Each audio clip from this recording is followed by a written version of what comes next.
இன்னைக்கு என்னோட வெயிட்டை மெயின்டைன் பண்றதுக்கு எப்படிலாம் சாப்பாடு எடுத்துக்கிறேன்னு சொல்லிட்டு உங்க கூட ஷேர் பண்ணிக்கிறேன். காலையில எப்பவும் போல எம்டி ஸ்டொமக்ல வெயிட் செக் பண்ணிடுவேன். 57.60 இருக்கு.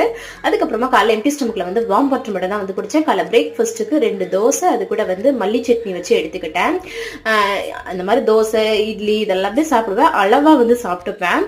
அது ஏன்னா நம்ம டயட்ல இருந்துட்டு அதுக்கப்புறமா இதே மாதிரி மெயின்டைன் பண்ணிட்டோம்னா சூப்பரா நம்மளால வெயிட் மெயின்டைன் பண்ண முடியும்.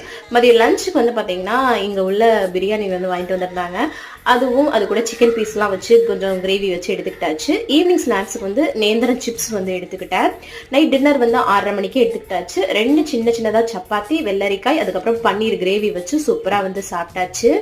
அதுக்கப்புறமா ஒரு மணி நேரம் நல்லா வாக்கிங் போனேன். அது நமக்கு உடம்புக்கு ரொம்ப ரொம்ப நல்லது. அதுக்கப்புறமா ஒரு பிளாக் காஃபி குடிச்சு இன்னைக்கு டே கம்ப்ளீட் பண்ணியாச்சு. நாளைக்கு என்னெல்லாம் பண்றேன்னு சொல்லிட்டு நான் உங்க கூட ஷேர் பண்றேன். நம்ம சேனலை சப்ஸ்கிரைப் பண்ணி சப்போர்ட் பண்ணுங்க. தேங்க்ஸ் ஃபார் வாட்சிங் ஃப்ரெண்ட்ஸ். பை.